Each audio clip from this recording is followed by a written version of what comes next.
Who's looking at you, kid?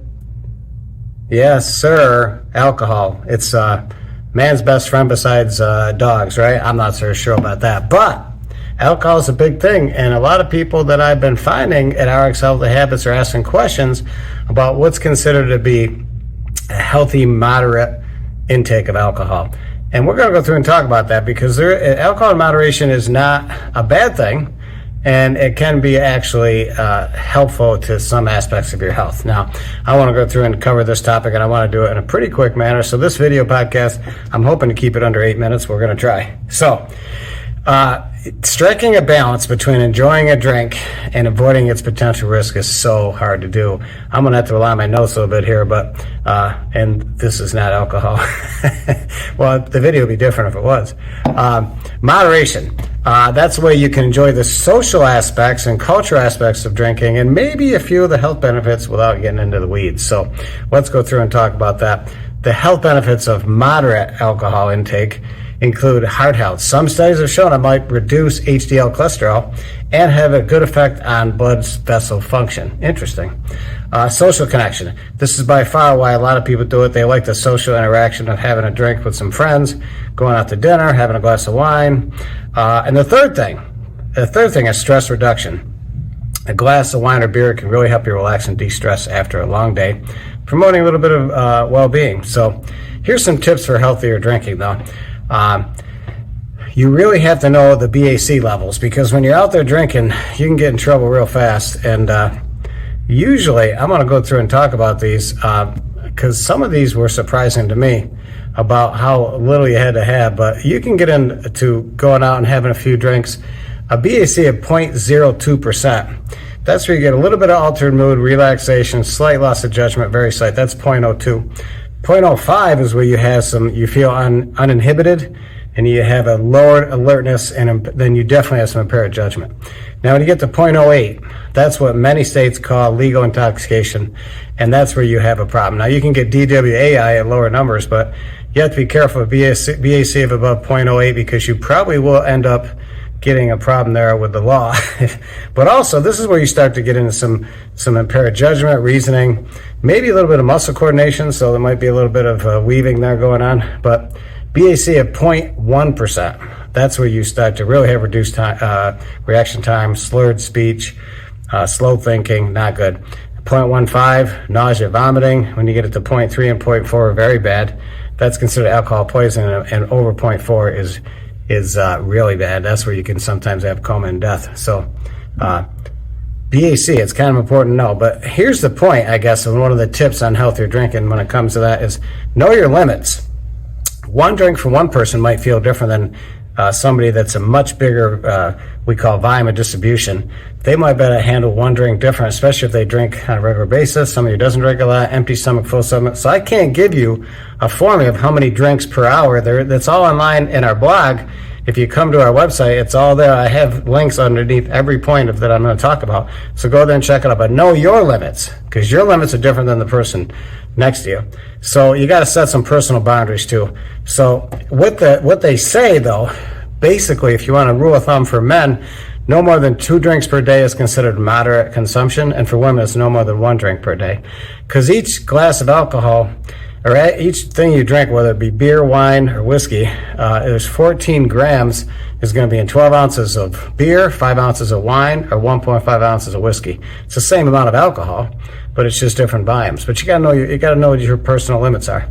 You got to set some boundaries. If you're going out and you know the 0.08 is a magic number, you can't have more than 2 drinks an hour. Matter of fact, you have to see if maybe 1 drink an hour is going to put you in the weeds, because it does follow zero. It connects as far as elimination from your body, but you got to time that, and you got to know what that boundary is.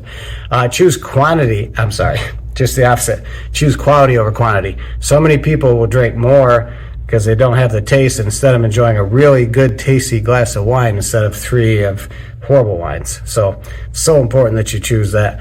Here's a big one. I don't know a lot of people do this. Drink a lot of water. When you're out there drinking alcohol, whether it be wine or beer or whiskey, have a chaser of water there, because that's really going to slow things down. Huge. Eat before drinking. A lot of people make mistakes. They go to a cocktail party and they don't eat enough and they drink, and boy, does that hit you fast on an empty stomach. That's so important. Stay mindful of how you feel when you're drinking too. It's like, okay, I'm getting a little bit, I got to really slow down or stop. I got to switch off here. Designated driver, transportation. If you're going to a party and you think there might be an issue, so important. You got to set some alcohol-free days. So this is something that the experts are saying. Now, the drugs are right now that they're appointing is saying no more than 2 drinks a week. I'm not so sure that's going to fly with a lot of people, but that is definitely having some alcohol-free days, right? One of the things I want to talk about that I think is pretty important is if you start to think there's a problem with your drink, you need to seek some support. But let's talk about binge drinking, because this is a biggie, and I want to go through this. And of course, anytime you want to find something, you can't. But binge drinking, here's some definitions that you might want to take a look at. Binge drinking pattern, according to NIAAA, is consuming more than 5 drinks for a male or more than 4 drinks for a female in under 2 hours.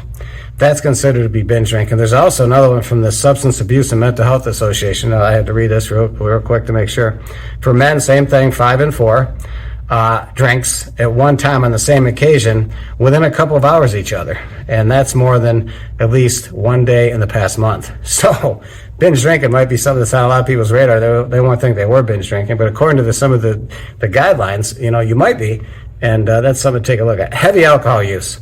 That's for men consuming more than 4 drinks in any given day or more than 14 drinks a week. For women, it's consuming more than 3 drinks a day or more than 7 drinks per week. So that's pretty interesting. Now, the other study out there, the SAM, the substance abuse, they say no more than drinking heavy on more than 5 days per month is considered heavy drinking. That's a little bit more austere than the other. So this is something that you want to think about. There's something out there called alcohol use disorder. That's a scientific term. The non-scientific term I hear a lot is alcoholism. It's really kind of hard to define that, but that's something that usually with AAA can help you define that if there's an issue there. But they say this alcohol use disorder is something where alcohol starts to be a problem in your life, where you seek it, use it, and sometimes it gets you in trouble with your job or relationships. And definitely, just like they call it cannabis use disorder, when it starts to interfere with your lifestyle, you start taking risks to get alcohol, that's considered alcohol use disorder. So it's kind of interesting that the science community is using some of the same terms. All right, we got to make this thing roll now. What are some risks of heavy drinking, or excessive drinking, when you get into binge drinking and heavy drinking? Of course, liver damage. Chronic heavy drinking will lead to liver disease, including cirrhosis. Now, when you go to get your annual physical, you can ask your doc what your numbers are for your liver function, and he'll usually tell you if it's elevated, and he'll ask you about your alcohol consumption, because it usually ticks you above the normal levels slightly, sometimes higher. If it's a lot higher, you really got to let them know that you're drinking, because that's probably what's causing that number to go up. There's other causes, but just make sure you know that. Mental health issues. Of course, heavy drinking, excessive drinking can lead to some mental health issues. Depression and anxiety are biggies. Addiction, that's where somebody gets into excess consumption and they start increasing the risk of alcohol use disorder. Now it becomes something they had to have. They actually, when they don't have it, they have kind of like, if you want to call it that, withdrawal symptoms. Now, of course, in DTs, that's a whole different thing. That's when somebody that's definitely alcohol use disorder. That's an alcoholism that's now the person's having a withdrawal where they're seeing things. That's horrible. So a lot of times in the pharmacy, when patients decide to stop drinking, we have some drugs that are helping them with this so they don't go into the DTs. Accidents and injuries. This is one of the biggest risks for excessive drinking.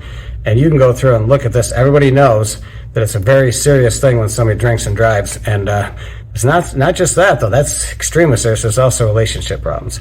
So here's the thing. Should everybody enjoy a drink? Well, maybe not everybody, but a lot of us can if we're mindful of the fact that moderation is the key. And when you start to get on the other end of that, boy, it's a slippery slope.